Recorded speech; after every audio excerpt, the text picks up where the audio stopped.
So literally on the flat ground. So it takes a bit of time, but you're going to progress a lot quicker later on if we get the good fundamentals to start with. でフラットなところでまず基礎ファンダメンタルの部分をやって、で基礎をちゃんとしっかりやればどんどんいっぺんに向上していくので、まずそこからやりたいと思います。So obviously really important the clutch.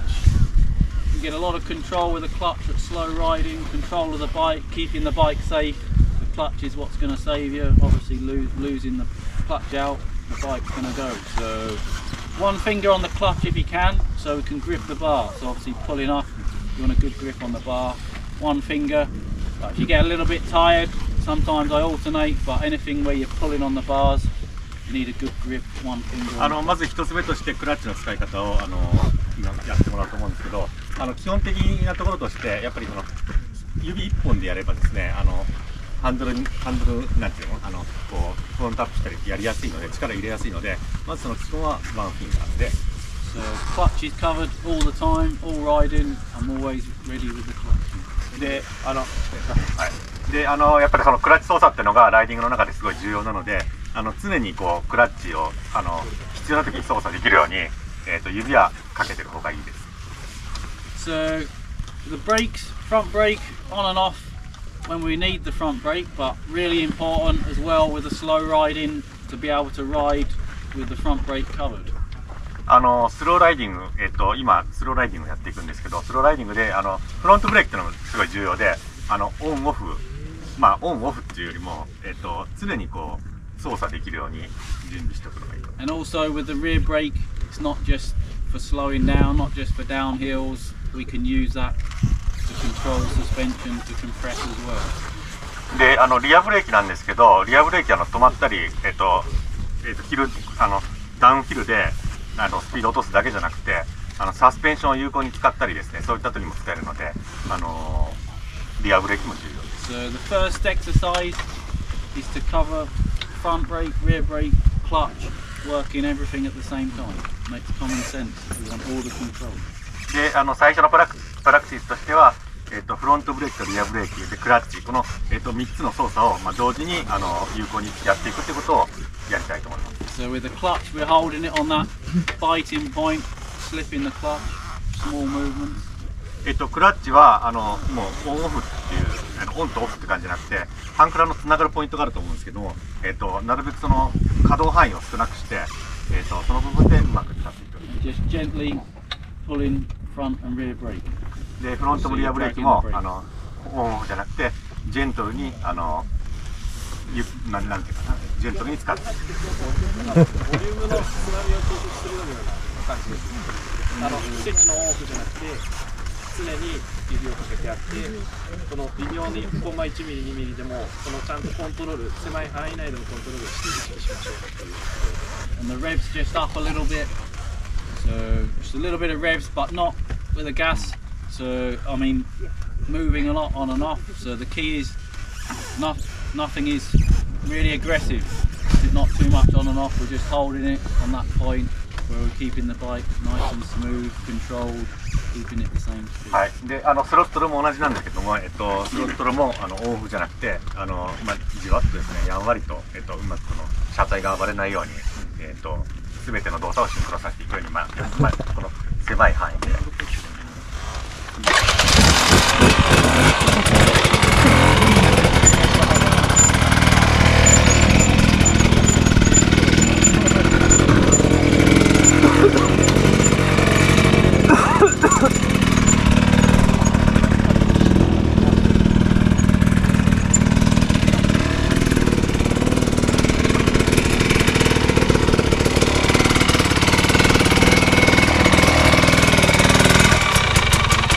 I'm using all the controls, but you can't see anything moving, nothing too aggressive, holding it on that point, but you've got control of the bike and keeping consistent speed. はい、スローライドとしてすべての動作をスムーズにブレーキもオンオフじゃなくてじんわりかけると。でクラッチ操作もいいところで可動ポイントつながるポイントでゆっくりで今みたいにスムーズにギクシャクしないで走るっていうことを気をつけて。Any questions in Japanese? Any questions? 質問あれば。質問。F 質問ありますか？大丈夫ですか？足の、右足のなんか1位がいつもどんな感じなのかなって、スローの時もブレーキングする時に足の位置が気になる。ステップの上のそう、ステップの。Yeah, with the brake, just keep your big toe on the brake. So not too far forward, just your big toe. So you're back a little bit on the peg. You never want to be out with the feet like that, really. Obviously catching stuff with on your feet. So moving around on the pegs. But this exercise we're using the brake, normal riding. You know, you're working forwards, backwards on the rear, off the rear. Just with a big toe, never too far forward like that. Big toe. スローライドの時はもちろんその乗ってるシチュエーションによってはこうステップ上で足を動かすことあるんですけど、今はブレーキにつま先がかかるような感じ。 So the rear brake really important. So to get that extra control, we're always looking to be more in control of the bike. So slowing the bike down, to using the brakes, really important. リアブレーキを使うこのスローライディングではリアブレーキを使うことが非常に重要なので、そこを意識してやってください。So now we're going to put a turn in, turn left and right, slow turn, balancing, fall off, left and right. じゃあ今から次にですね、スローライドで左ターン、右ターン、これをフルロックで練習したいと思います。So we're leaning the bike the way we want to turn, and then it's important to turn the shoulders and the hips in line with the hands. 今のポジションに注目してほしいんですけど、フルロックで左ターンするときにマシンを傾けながらこの角度ですね、ここの角度、肩の角度、これをハンドルと平行になるように意識してやってください。And then leaning back, so general, fundamental, you're leaning back, you're pressuring the tyre for grip, keeping the front end light. 今のフォームで、少しこのなんていうのかな、ポジションをリア寄りにして、リアタイヤにトラクションをかけるような感じでやってみてください。And at the same time, using the brakes, like the first exercise, just gently dragging the brakes. で、コーナリング、スローコーナーをやりながら、先ほどやったそのフロントブレーキ、リアブレーキと、クラッチですね、これをジェントルに操作するところを心がけてください。You have to be more gentle with the front brake, too heavy with the front, it's going to tip you off. So everything's small movements, front, rear brake. はい、でフロントブレーキ、リアブレーキ、すべての操作を、ジェントルに、当然そのフロントブレーキをかこってかけちゃうと、So the key to the control is always small movements all the time to keep the balance and control. All the controls, the gas, just gently with the gas, gently with the clutch, gently with the brake. スロットル操作、クラッチ、ブレーキ、すべてをジェントルに、スモールムーブメント、できるだけ最初の動きで、ギクシャクしないようにですね、やってください。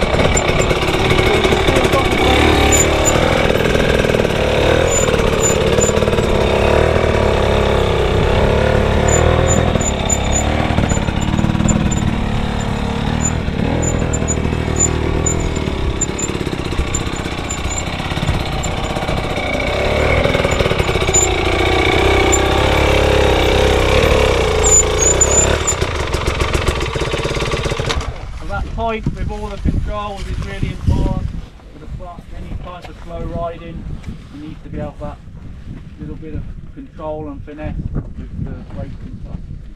先ほどの繰り返しなんですけども、スローライド、スローなコーナーになるときはやっぱりそのジェントルな操作っていうのを心がけて、やってください。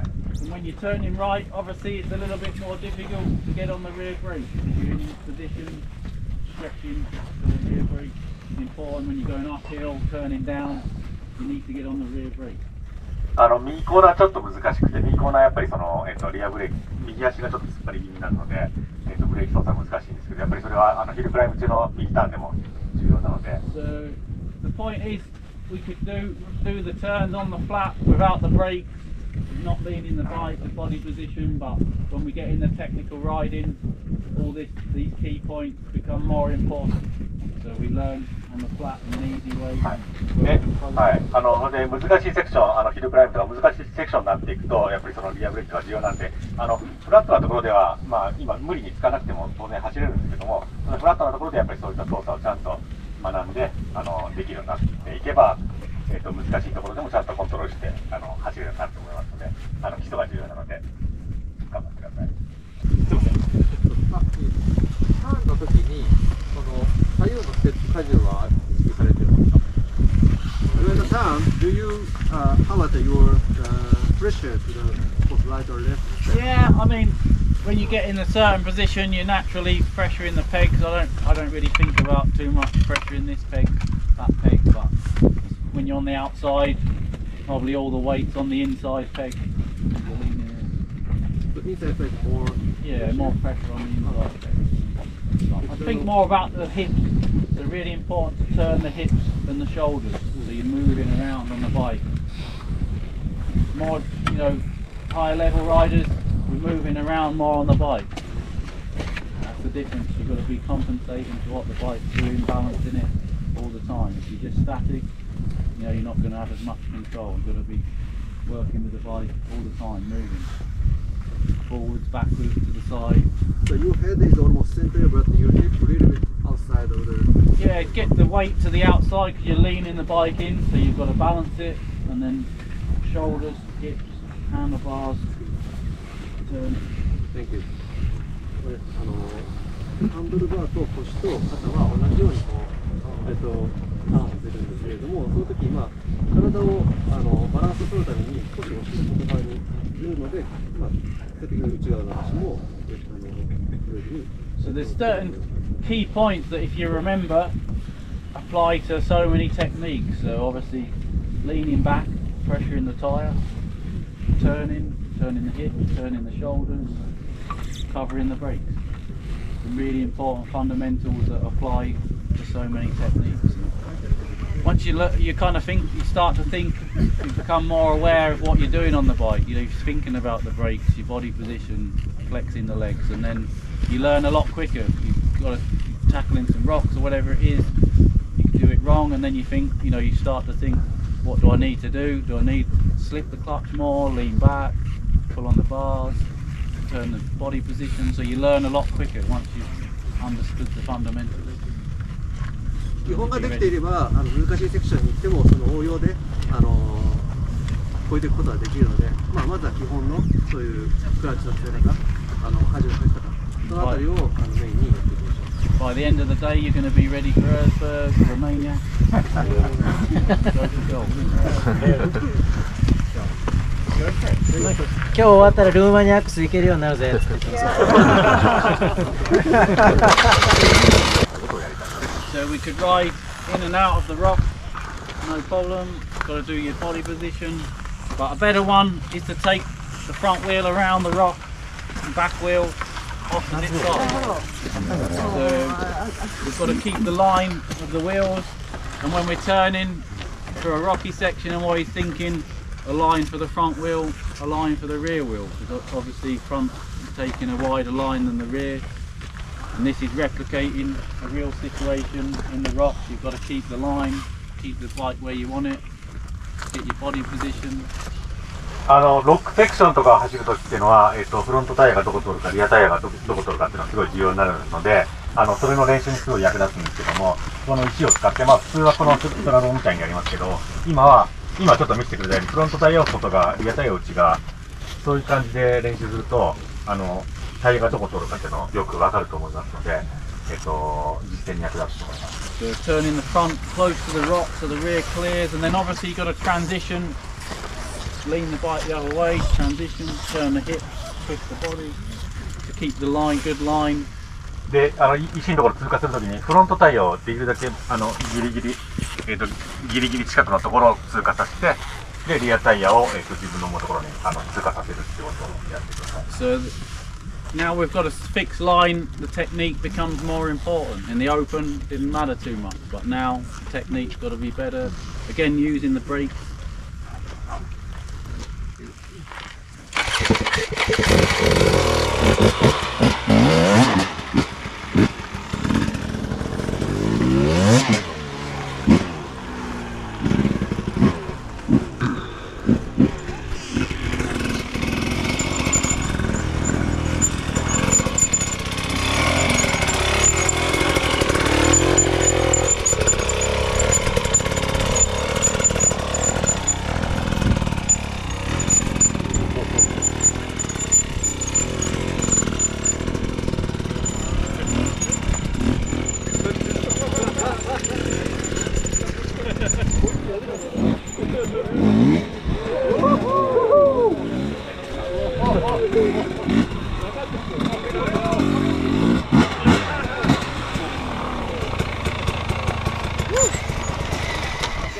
Run, you gotta do the celebration.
Next technique is lifting the front wheel, the wheelies. 次のステップとして今から、フロントアップ、ウィリーをやってみたいと思います。 Not just for showing off, obviously it's important. We lift the front wheel for the logs and the rocks and any obstacle. フロントアップはやっぱり見せびらかすだけじゃなくていろんなところで重要になるテクニックなのでぜひマスターしてください。 So the key is to want to use suspension and body and not relying on the gas. Just gas is not good. アクセルに頼ってあげるんじゃなくてボディコントロールでうまくサスペンションを使ってあげるっていうことをやりたい。 So starting position is up tall on the bike. 最初の段階としてまずなるべく立ってですねlegs バイク quite から離れ straight, て arms straight. leaning back a little bit. で足も腕も伸ばした状態で若干こうリアに荷重をかけて、これがスタートのポジションです。 And then flexing down, knees towards the radiator, flex the arms, pressuring down. We want to compress the suspension. で次の段階でフロントサスペンションフロントっていうかサスペンション縮みますけど、その時に膝をラジエーターの方向にこう荷重かけるようなイメージで。 So this movement is really important to pressure down, and then we want to catch the rebound. To go up, first we've got to pressure down. 最初にプレッシャーをかける、この今のフォームで今の動きでプレッシャーをかけるっていうのが重要です。でそこでサスのリバウンドを使って持ち上げる。 So we're not moving at the hips, not the shoulders going forwards. It's the arms and the legs moving, head and shoulders quite still. こういう感じですね。頭をこうしてやるんじゃなくて、はい、足と手を使ってやる。To demonstrate, we're going to bounce the front wheel with the engine off. So we want to get in the mindset of using suspension and not the gas. So the first, just to get in the mind of suspension, we're going to bounce the front wheel engine off. はい、最初にさっき言ったようにアクセルで持ち上げるんじゃなくてサスペンションを使ってやるってことを学ぶために、まずエンジンかけないでこの状態でエンジンかけない状態でフロントをポンポン持ち上げる練習をしたいと思います。 Front and rear brake solid, just locked on. So you don't want the wheels moving. Suspension won't work. ブレーキを少しかけてバイクが動かないようにまずしてください。 So you can see just doing this, the forks. フォークが動いてるのがわかると思います。 So just if you're not confident, somebody can hold the bike. I'll come round and hold the bike if you're struggling, but just get the suspension moving good to start with. Flex でこの down. 動作でサスペンションが動くのを見てください。でちょっと不安だったら誰かに支えてもらうとかサポートしてもらってやってみてください。 So we're always trying to, all the techniques, I'm trying to get a good progression for everybody, and then the next step. It's a difficult exercise, but it's really important to get in the mindset of using suspension. So I'm going to jump up and then flex down, bounce in the front. ちょっと難しいですけども、やっぱりそのサスペンションを使ってリフトアップするってことを意識してやってください。で今やったようにスタンドつかないで一回乗って持ち上げる。Brakes are on, just the arms and legs working. Sliding back a bit, but the brakes on solid.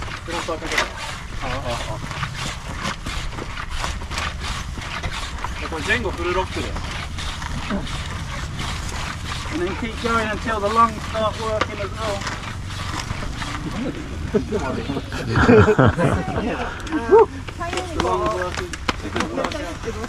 左右にこう、こっちにやりたい、こっちにやりたい。Yeah, so if you want to move to the left or the right, get your body in a little bit. Move the body first. 少し状態をボディを先に動かす。Any pulling round with the bike, you need to be on the inside. And we start pulling round. Otherwise, you can't move the bike like this. 体を先行させて、こういうふうにはできないので、体を先行させてこう来るようなイメージで。Any questions? 質問ありますか？1人20回ぐらいは連続してやれるようにやってください。Like I say, difficult exercise, but minimum just get that movement with the arms and legs. Pressure down, pulling up.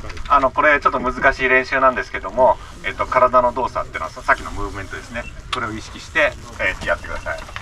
So I'll come round. If you can't do it, I'll hold the bike. And then,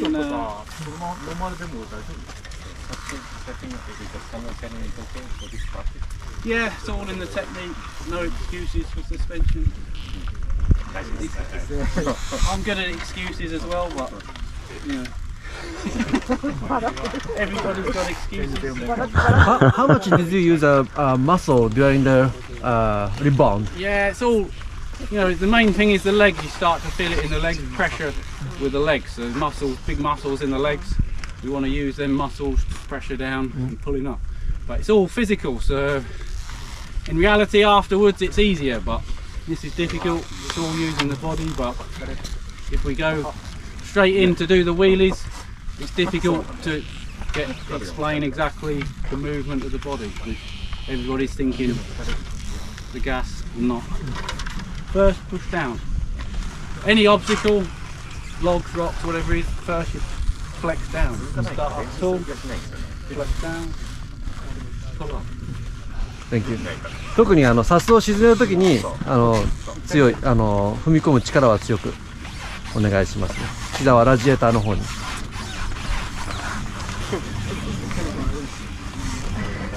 Common mistake pushing down like this, but you've got to get the harder for the old guys like me with the knees. Knees working. 胸は張るような感じでやるんです。胸張ってやる感じ。Brakes on. That's it. Stand up tall. Arms straight. Lean back a little bit. Brake on. And then brake on. More forward. Forwards with the knees. Pressure down a bit more, and then a big pull up. Just go for one hop. Don't worry about bouncing to start with. Just get one good one to start.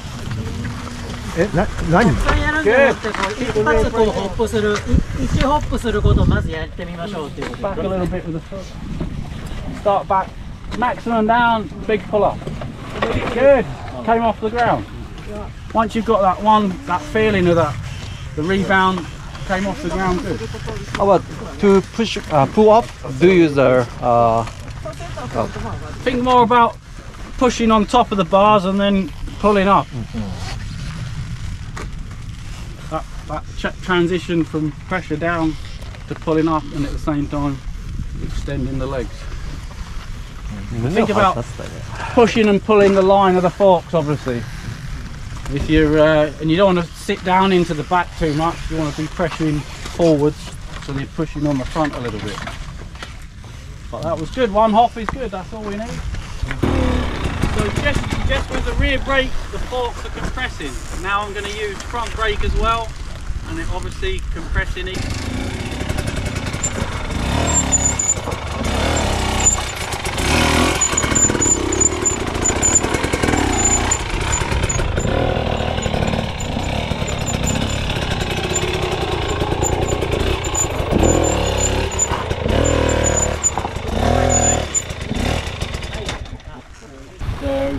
Obviously really important, this technique, like I said before, if we go straight in, we're doing a rock step or whatever it is, to do this technique and then think about the rock, it's very difficult. So breaking the wheelie right down, building confidence is the key, so we don't want to be crashing over the back, just little lift, start to build up a bit higher. Uphill is good as well, practicing uphill so you can hold the wheelie. なんか今のやつをすごく難しいやつがやる前にやれるのがすごい重要で、これからロックを行ったりとか、あるいはそのアップヒルなんかだとそもそももうフロントが上がってる状態なので、これを練習するのはすごく簡単になると思います。So obviously next step is to go for the lift with pressuring down. A few guys already lifting good, but the key point is obviously the clutching out a little bit more and pulling up longer and leaning over the back. So pressuring down, transition. On that pressure down, that's when you start to clutch. Obviously if you pressure down, pull up and then clutch, it's too late. It's going to just spin up at the back or nothing will happen. So pressuring down and then already tension on the clutch to transition and extend the legs. クラッチをかけるところがこう、戻ってきた時に離してしまってもそれもスピンするだけなので、ちゃんと沈めた時にもクラッチを離し始めて、そこから上げていく。でその時は後ろにリーンバックする、後ろにこう引いて上げていくことが大事だと。 So it's important to say at this time that there's 1,000 variations of the wheelie, so we don't always use front and rear brake. So for example, going uphill fast, there's no need to use the brakes, but coming downhill, lifting over a log, we use the brakes, and also on the flat, sometimes front and rear brake just to slow it down まあ、今回フロントとリアとあとはそのボディアクションという形で入れていたんですけれども、実際にウィリーするっていうのが必ず一つの種類というわけじゃなくて、まあ、何種類、まあ、今1000種類とかもっとパターンがあるっていうことを言ってたんですけれども、場所によって使い分けていくことになります。So again, we can, if you're not confident, do it in stages. We can do one without the brakes, one just with the rear brake, and one front and rear brake. Get the progression. まあ先ほどのステップを一つ一つ積んでいくことで一個一個のそのステップに自信を持ってやれるようになることが大事だという。But always with the legs up high, flexing down, always doing that. まあ常に足を使おうと、なんか今先ほど回ってる感じでも上体を使ってしまってるっていうことが間違いだよっていうことを指摘されるパターンが多かったので、足を使ってやっていきます。And also just to get back the variations, when it's slippery, we change the technique as well. Here is good grip, but when it's slippery, we use suspension and not so much with a clutch. We've got to feel to get the grip and pressure も down. っと滑るようなところだとまあ、ブレーキを使うというよりもクラッチの操作で微妙にやっていくことになることになります。So I'll do first time, I'll do it without the brakes, and then just with rear brake, and then both brakes. Without brake and a rear brake. Yeah, I'll demonstrate Yeah. one time to see the difference without the brakes, just the rear brake, and then front and rear brake. 最初はブレーキなしでやってみます。でその後リアブレーキをでその後リアもフロントも使うという形でやってみて、どんな違いがあるかというのを今から見ていきます。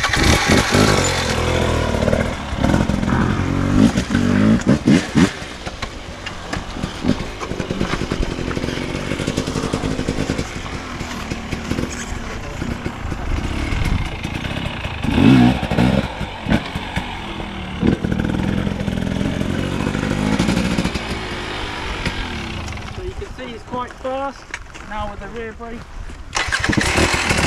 ブレーキなしだとすごく速い状態です。これリアブレーキを使った状態。言われてもすごい。Now with front and rear brake. 次はフロントもリアも使った時です。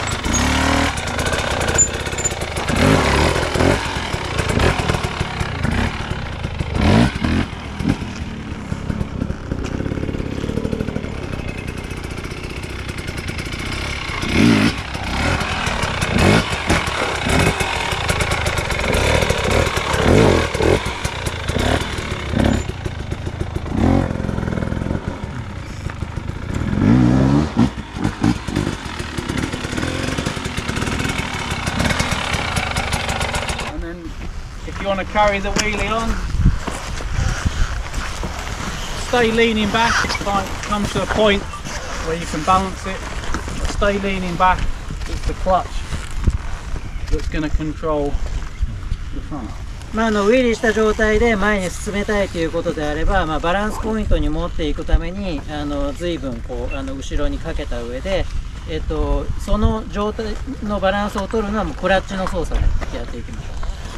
And then obviously rear brake, if it goes too far, you've got a rear brake as well. リアブレーキでもその調整をすることができます。When I'm carrying the wheelie on, I'm actually slipping the clutch and almost dragging the brake. So not too aggressive, just on pressure on the brake. そういった場合でもブレーキを引きずるようなことを常にしています。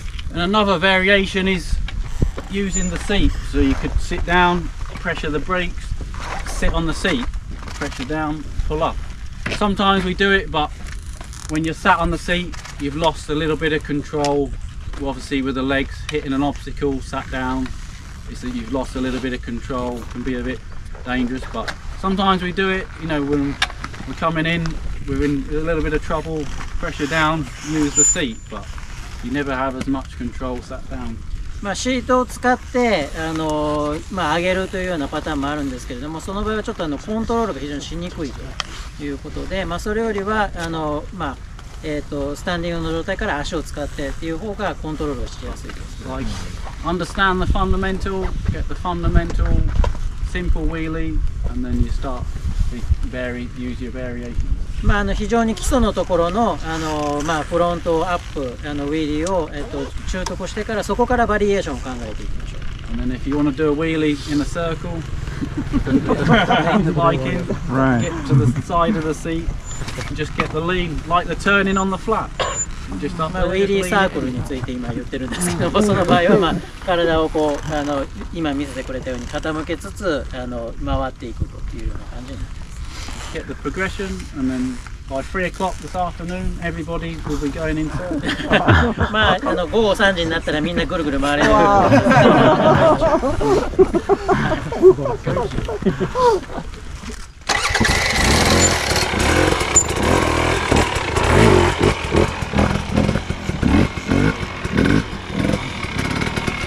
3時にあれになるのが予定なのは分かってます。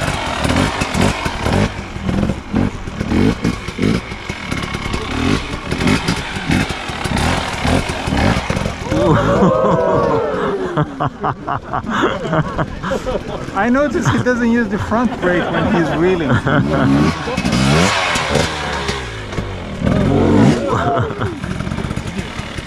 じゃあやりますか皆さん。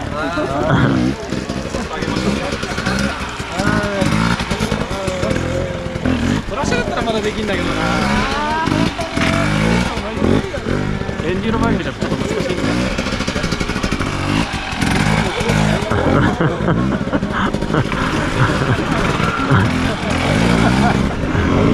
I'm getting worried.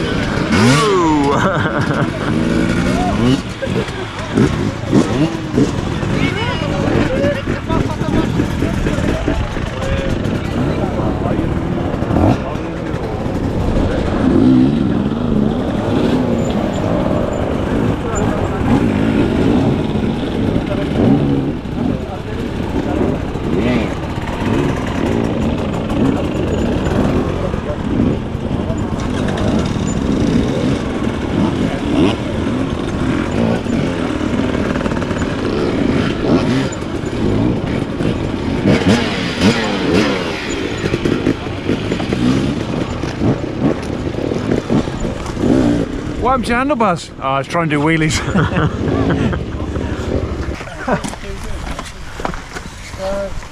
This is a donut there, so when we're doing turns and stuff through the more flowing stuff, sometimes we're transitioning from braking, skidding to spinning the wheel. It's important to have confidence to spin the wheel and control it. So 今先ほどジャビさんがターンしてスピンさせるっていうのを見てたんですけれども、そのブレーキコントロールとかクラッチコントロールが自信を持ってないとできない。 And sometimes we want the wheel to spin so we can slide, control the slide, move the bike.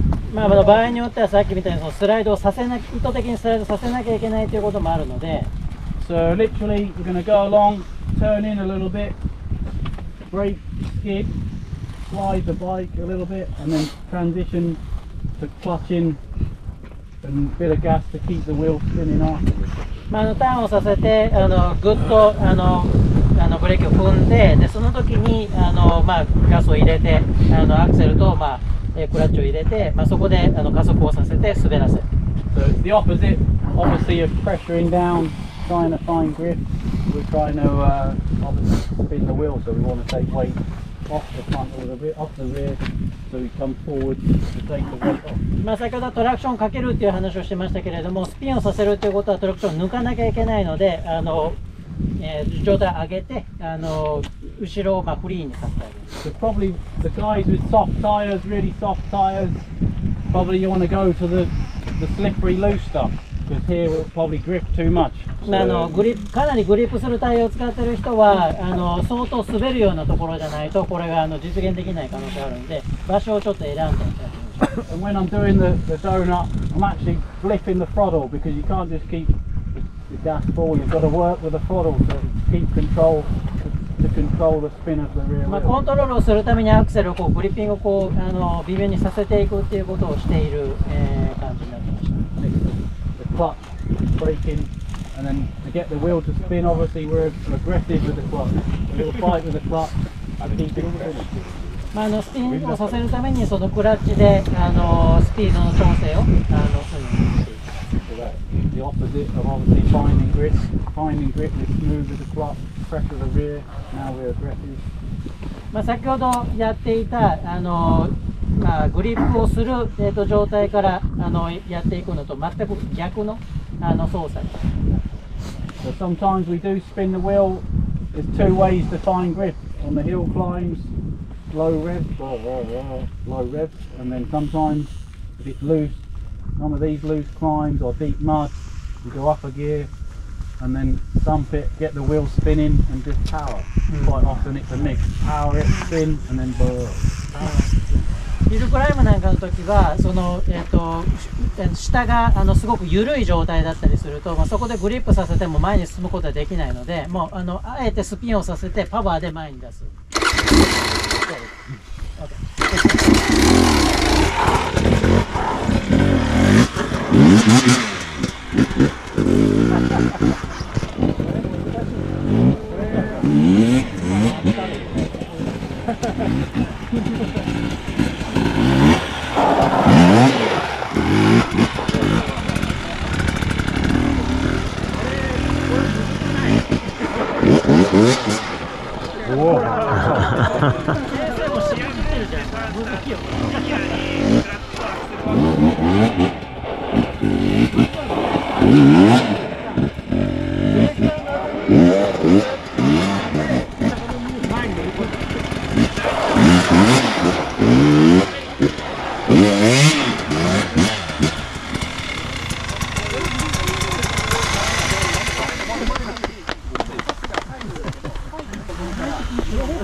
The practice?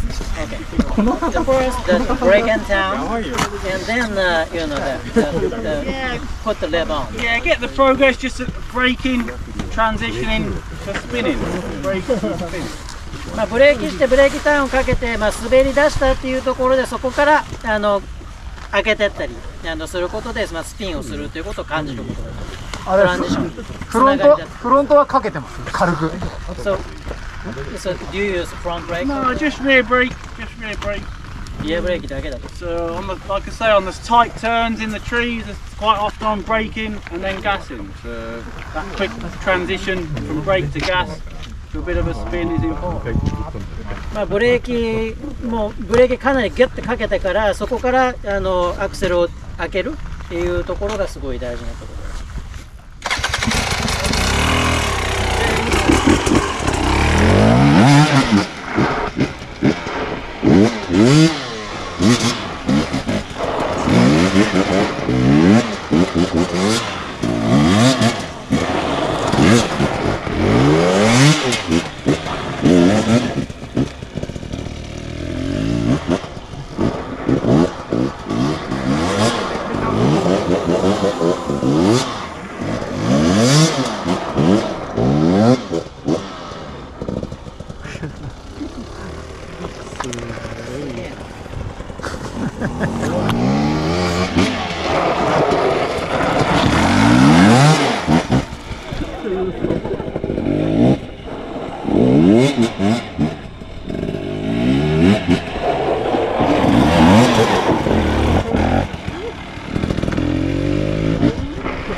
やりましょう。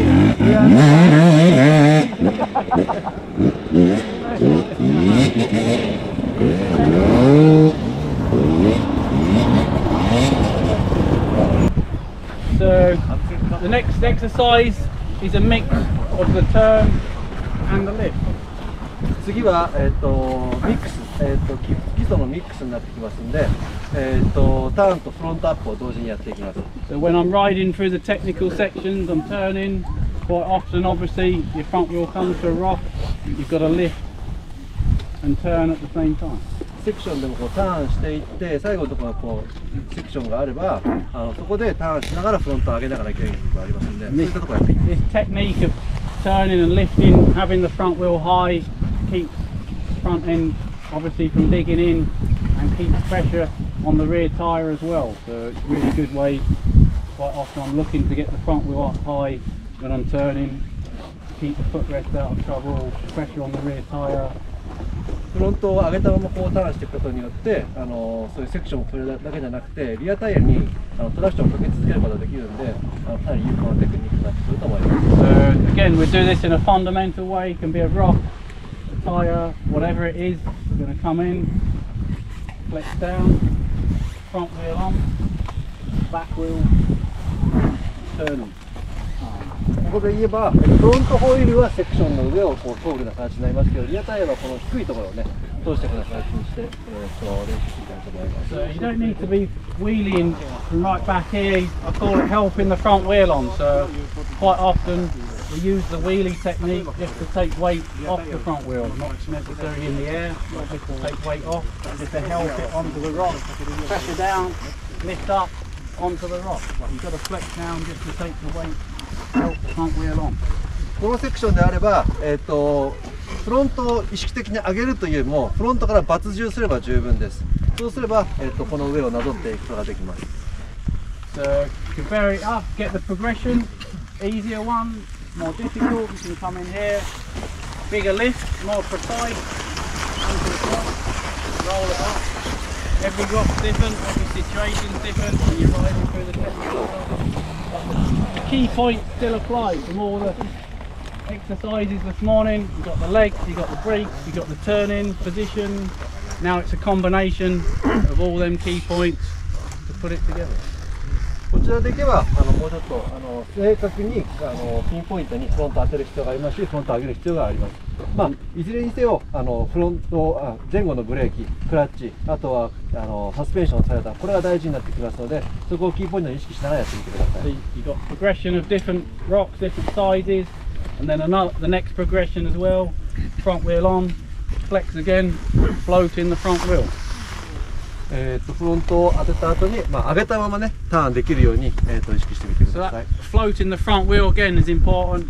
Quite often, front wheel's in the air, more pressure on the tyre for grip. So not just you've got leaning back, pressure's the tyre, front wheel up, more pressure on the tyre for grip. ターンしているときはそのリアタイヤへのグリップねこれを意識しながらプレッシャーかけるんだつもりでね曲がるようにしてください。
Get carried away.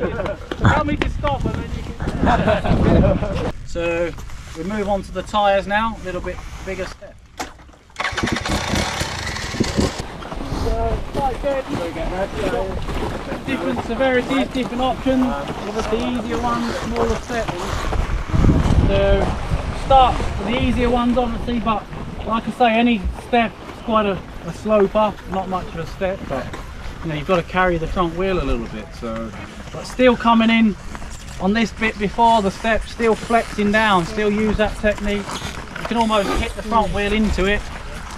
So when sometimes we just hit the front wheel in, because when the front wheel hits into the tyre, the fork's compressing. That's a good thing. You want the compression to get the lift. So sometimes the smaller stuff you just pressure in with the fork.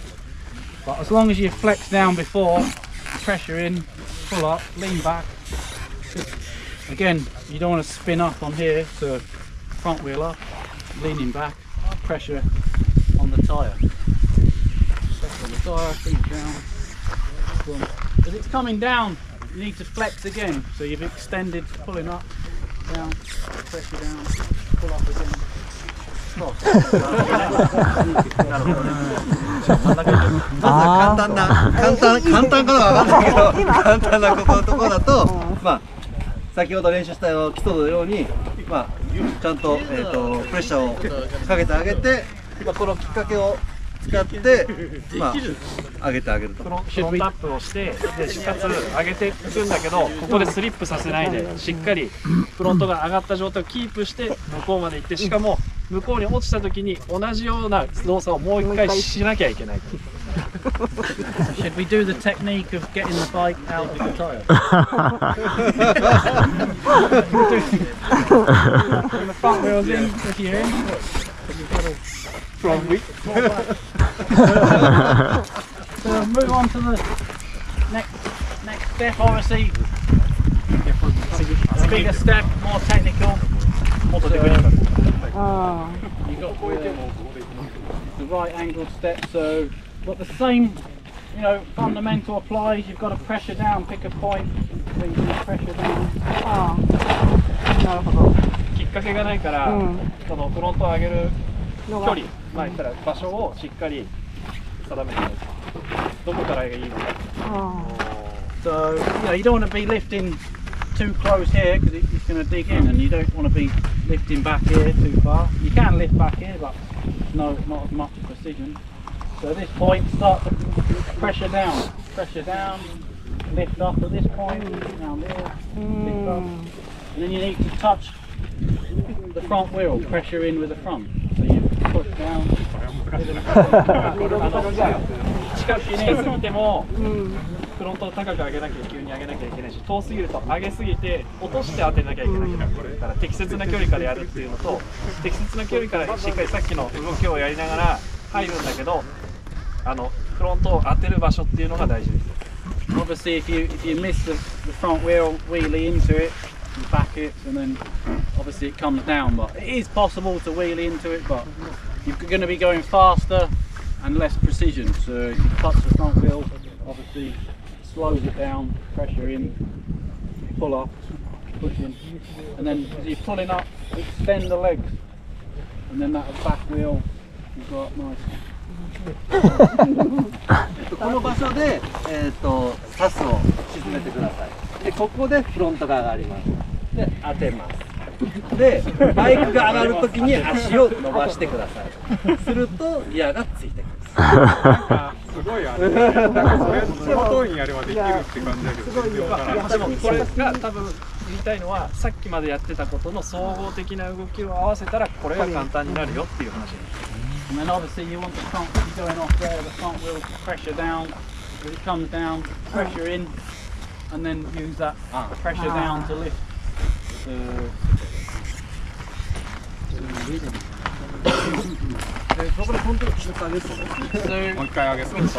know, a lot of people talk about the double blip, but it's not really flipping with this, more with the clutch. So.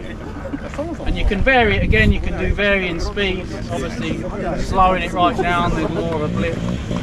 But it's more of a soft one to lift up, and then a bit of more of a zap on the second one. Smaller blip to lift, and then a little bit bigger on the second one as you pull up.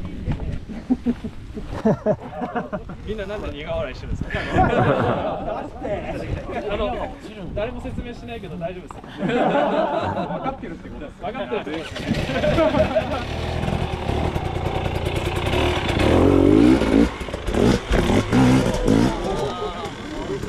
簡単そうだね。簡単そうに見えた。フロント落とす位置、リアがなくなる位置をしっかり見てってください。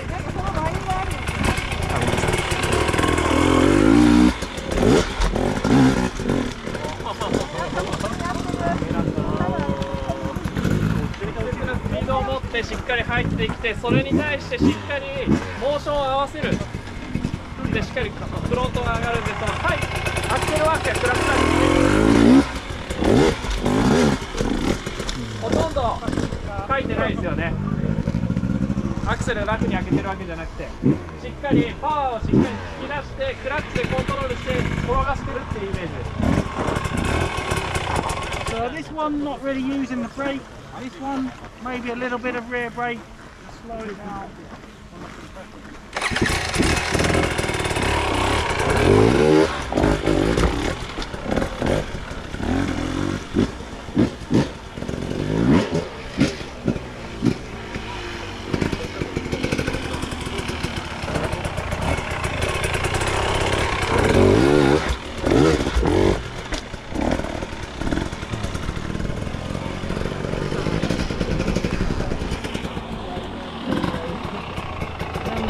Bigger tyre, same technique, just a little bit bigger zap, more pressure in. 大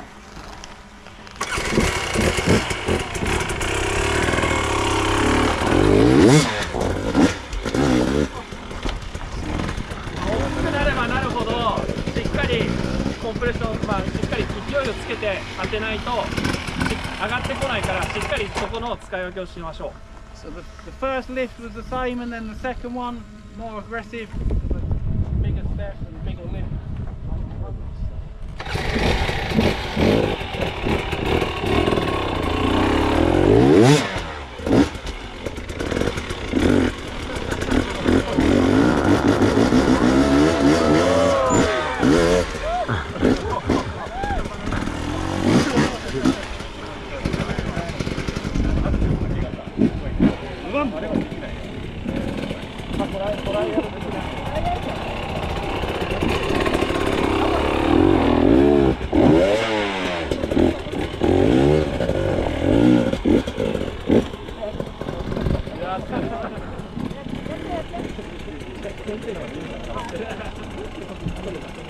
何人穴の中落ちるか。最高だよ。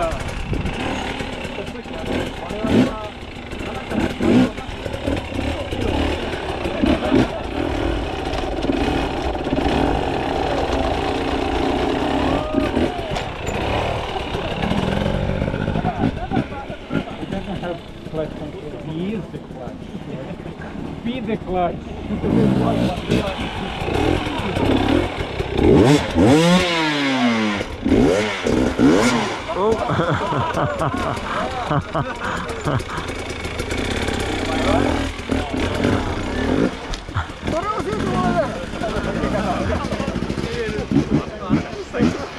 I always spend half an hour in there trying to get my bike out.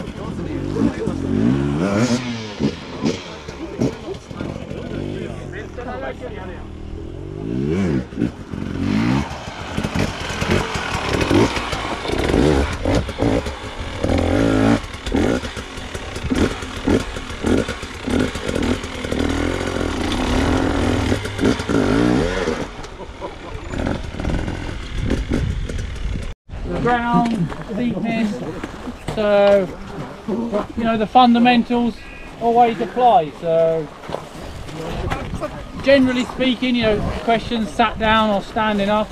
So if it's flat, you can sit down.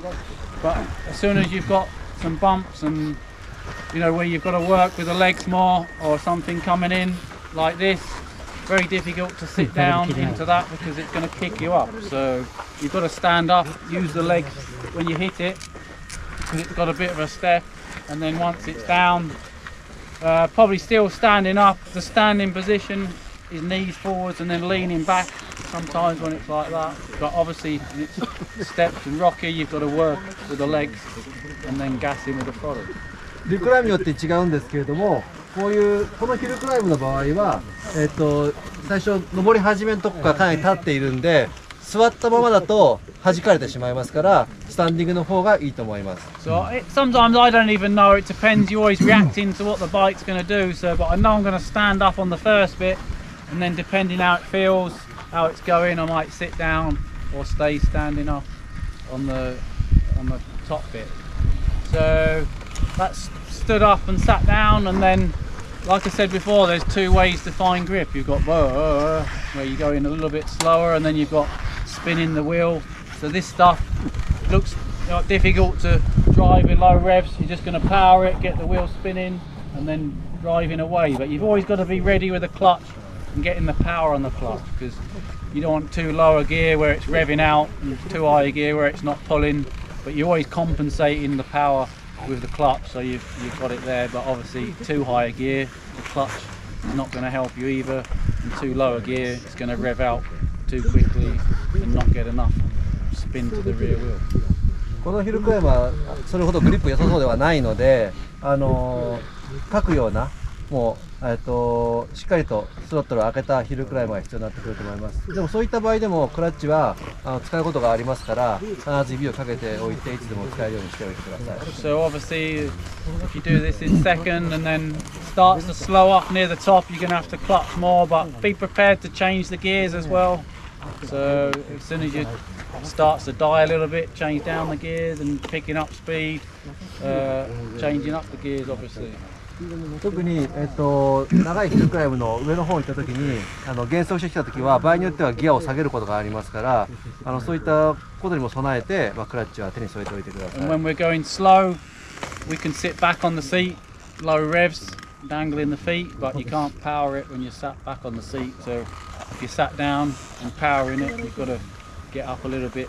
But it's always finding that balance of grip to the front wheel coming up, so you're always again moving on the bike all the time, compensating the power and the steepness and the grip. フロントホイールが浮いてくることもありますけれども、バイクの上でこう体をよく動かして、フロントが奥に抑えるという動作も必要なのかもしれません。Run in as much as you can, obviously up here first and getting straight. It's a common mistake to come in at a little bit of angle and not getting enough speed. Always get as much run in as you can, as straight as you can, and then power it. どんな場合でも最大限の助走とできるだけまっすぐ入るようにしてください。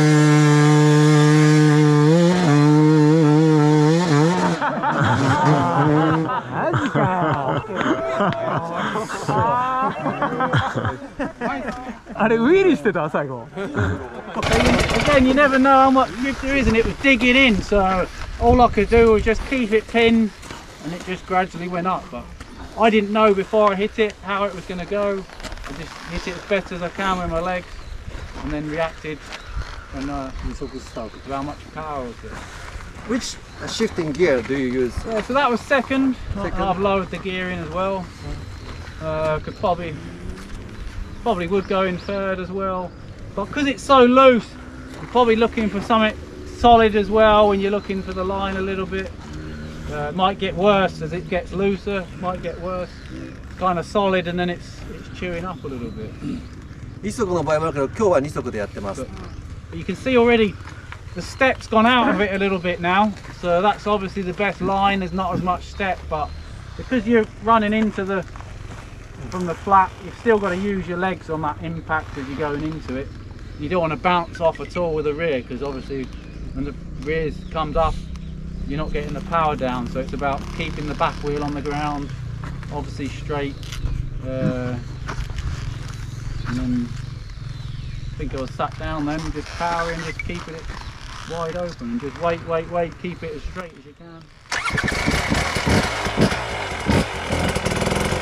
And as you're setting off, obviously it's quite a short run in, so a longer run in would be a lot easier, but because it's short, I've got to get the power on the clutch first and then drive on the clutch. But you don't want to dump the clutch, and then it did spin up a little bit there, look. But you don't want to lose your line by dumping the clutch. You want to make it sure it's straight and feed the clutch in with the power, but you need power on the clutch to get a drive because it's short. So clutch first, then power for... Yeah, but feeding the clutch in, obviously you don't want to, if you dump it, it might spin out, and then if you're losing the line, you've lost so much speed. The first priority is to keep the bike straight. So, タイヤをホイールスピンさせたくないので、助走区間で。なんで、クラッチをこうパンと離すような動作ではなくて、スロットル、クラッチをつなげてから、スロットル上げてくる方が、好ましいところです。And then again coming downhill, I'm reacting again to what the conditions. You don't know, you're feeling what the bike's doing. Loose, it was digging in a little bit, so you can lock the rear brake, but always working with both brakes coming downhill. That soft sand, you can lock the rear a little bit and it builds up, it slows you down. Sometimes builds up too much, but working front and rear. But other climbs where it's rocky, feeling a little bit more with the brakes.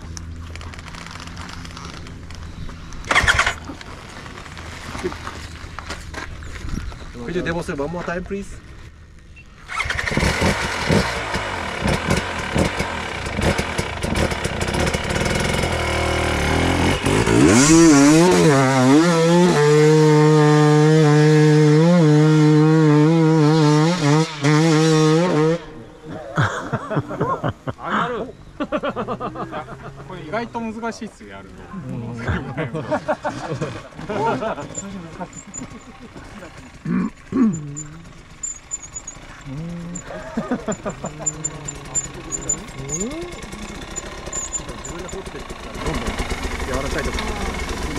You can see how the back wheel's building up and stuff behind it. So you can be confident that it's going to slow down. So in Erzberg you get a lot of hill climb like this, and it's always a mix of rocks. The worst one's the hard pack with the loose stuff on top, but when you see it soft like this, you know it's safe to go down some really steep shit, a lot steeper than this, because you know it's going to slow you up on the loose stuff. 硬い路面の上にもう柔らかい、土が乗ってるのが一番、危ないというか、グリップが悪いんですけど、これは、ソフトなんで、危なくはないというかなんで、思い切ってできますね。Not an easy hill climb, not easy. 皆さんここいくら投げても大丈夫です。絶対に石ないです。人には気をつけて。人に投げるのだけ気をつければ。今途中でクラッチは使いました。Have you ever used the partial clutch during the hill climb? Did you? Yeah, so if it was, because it's kind of pretty much the same all the way up, I was just keeping it pinned, but if it's like a mix of traction and roots and rocks, I'll be working the clutch a little bit more, doing a little bit more, but once you've over this step it's kind of the same. All you can do is just sit there and hope the power's enough to take you up. You can't back off or feel for grip because it's just loose, so normally you'd be doing a little bit more, working with the throttle, different amounts of grip going up. So this type of hill climb, about the clutch, so always just engage, continue, and no, this was just the gas because you want full power to the rear wheel, and then that's all you can do. Mainly the clutch is here. You can see where the power's put down. I'm putting the power down right back there, the clutch. So I've got maximum speed when I hit it. So this is quite the key point to get enough speed to drive. このヒルクライムはキーポイントはもうとにかくアクセルは全開で上がってもらうことがキーポイントで、クラッチはヒルクライムのシーンによって違うけれど、特にここに関しては特段申し上げてなかったですね。there could be a lot of people here tomorrow on the race. I just hope that you can get a run in from here. That's the problem in a race. You know, if there's people here, getting a run in can be the problem. So better just to wait till you get a clear run. There's no point trying to start from here, I don't think, unless you're always weighing up the situation. But so when you're stuck in a lot of riders in the race, sometimes it's better just to wait and make sure you have one good run as best you can. Wait till it's clear. 明日のレースはすごいたくさん人が溜まってると思うので、無茶に行くよりちょっと待ってクリアのラインができるまで待ってからやった方がいいと思います。助走区間からそうです。出ます。はい。やるでしょ。どうぞ。How do you decide to go uphill? Then if you lost the speed, and recovery or keep going? Yeah, it's a good question. So when it goes wrong, that's a technique as well. A lot of technique. You want to minimise, obviously, the damage limitation when it goes wrong. So you've got options. So quite often, this type of long hill, you just turn it left or right and come back down, because once you stop, I don't think you can put a zigzag. Other situations, you always got to weigh up. First thing is, it's going wrong. Get the bike safe. You don't want to be rolling back down backwards too fast. And you don't want to be obviously dropping the bike. So get the bike safe and then decide, can I go left, right, do a zigzag, keep pushing, or just turn around, try again. So every situation is different. There's technique obviously to sometimes short stuff you want to roll back. So rolling back on the clutch is a technique.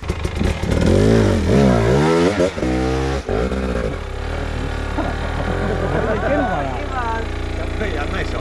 今クラッチ使ってゆっくり下る練習してる。You don't want to be rolling back too fast. So now he's just on the front brake. フロントブレーキをかけてクラッチ半クラで。Because I can't get to the rear brake, I've got my feet down. I'm using the clutch. You can work it on the clutch. リアブレーキには届かない状態にあるので、クラッチでコントロール。 So using the clutch a lot, and also with the engine running.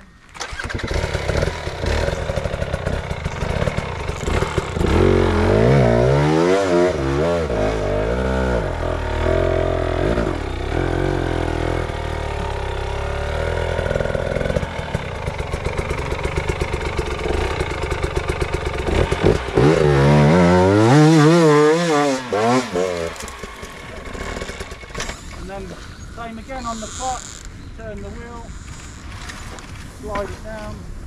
You always want to stay on the top side of the bike. Edge down.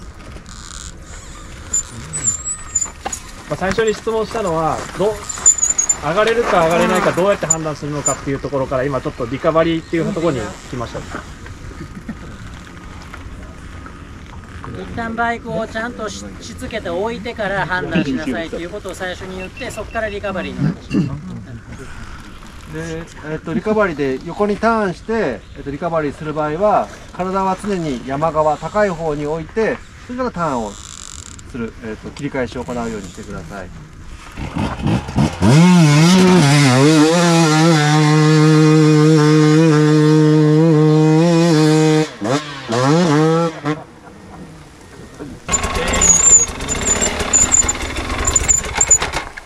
All turns to just softer. But it's good practice coming down as well, to practice stopping halfway, build the confidence coming down, practice stopping halfway down the banking. 助走が取れないときはどうやっていくのかっていう。When you don't have enough space to not only not length. From here. How do you? Yeah, so we've got a bit of, we haven't got a long run in here, but I'm still clutching it. But closer the run, the more you've got to feed the clutch in. So if you're starting here, gas and then feeding the clutch in. 助走がない時もその分アクセル上げてクラッチでなんとかない。なんかその渋滞しててもアプローチがあまり少ない時とかやなんかけどさっきなんか人がたくさんいるときは待った方がいいって。なるほど、人がたくさんいるときは待つ。And then also starting back and then flexing down with the legs, so you're pulling forward. Start back. That's it. And then, because otherwise you're going to be hanging off the back, so you've got to pull forwards as you go. まあリア荷重するために後傾してアクセルを入れてで登る時まで登る時まで I can try a little bit closer here.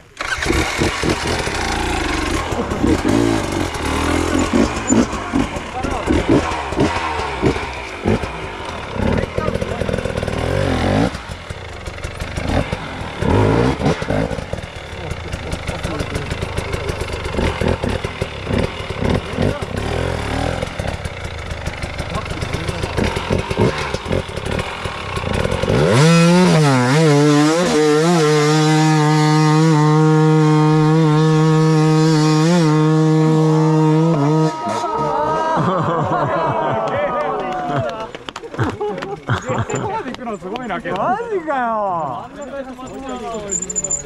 あれだったらなんか押して上がれそうだなさ。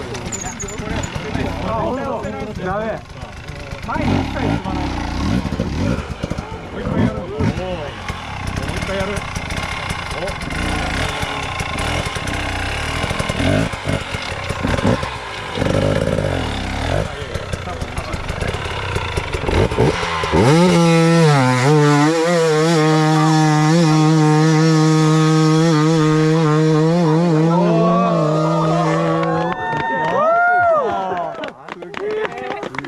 上がるんだ、あんなんで。上がるのか。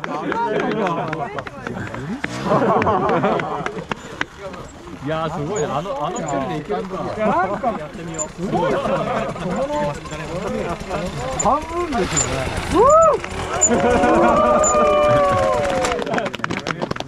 いやグレイト。Second gear.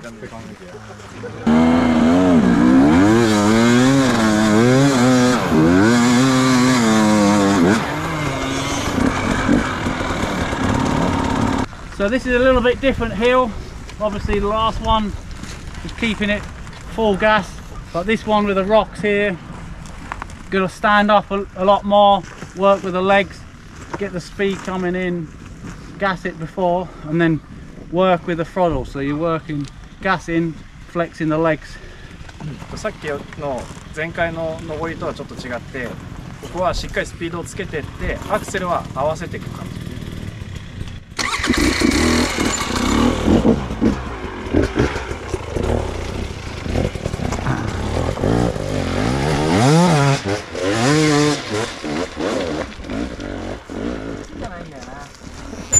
You've got to work a lot more with the gas, with the legs.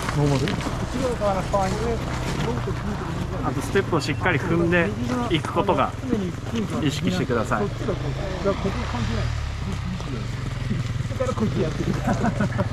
Graham, is that first gear? First gear, yeah. Well, I think my second maybe up the hill and then back into first down.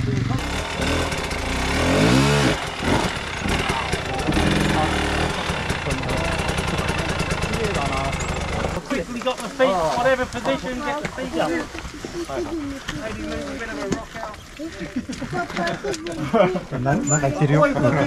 Sometimes when it's loose, just flicking the loose rock out.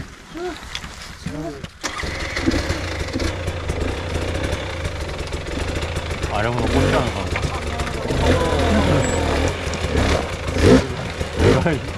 That flicking the clutch just settles the back, so it comes. You want to get to something solid.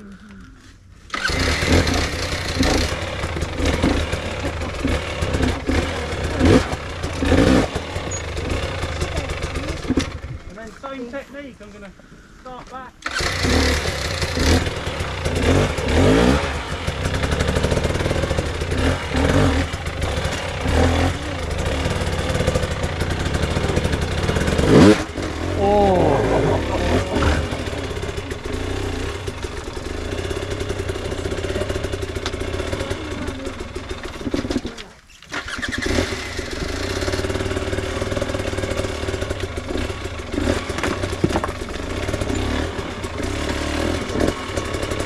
burning the bridge. Yeah, stop man.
Sometime when I turn and get off the bike, pull it round.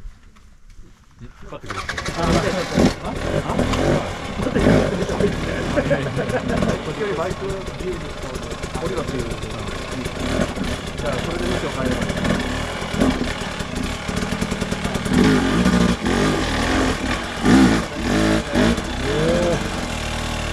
すげえな。 You can see front wheel always high. Now I'm going to go across and hope always pointing up so I don't slide down.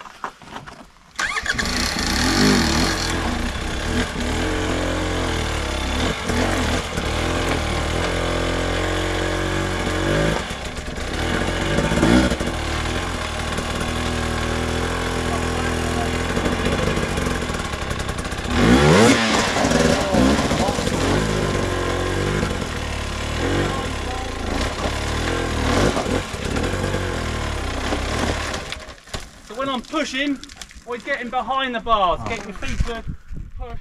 You don't have to rev too much, just a little bit of drive to the back, and then push up. アクセルを開けすぎないように、なおかつハンドルをあと足を使って足とハンドルを使って今の世界の濁りだよ方が安全です。まあこれは You got a good place to the feet. ワービスが降りる坂をうちが先に降りるのかな。Walking's okay.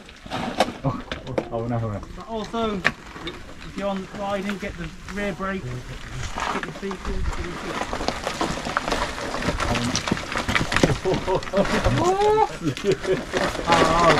ああ怖い。怖い怖い。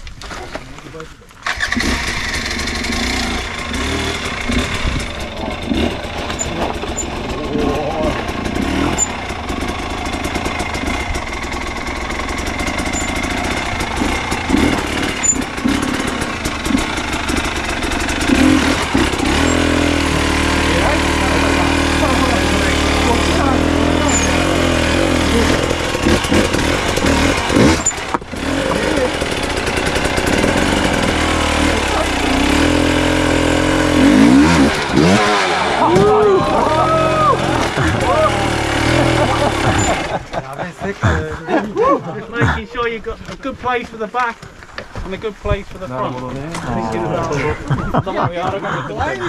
あれ、他にこれカールズダイナーでもいっぱいこのスキルは使うのかっていうのを聞いてもいいですか？ Just thinking front wheel, where's the front going to go?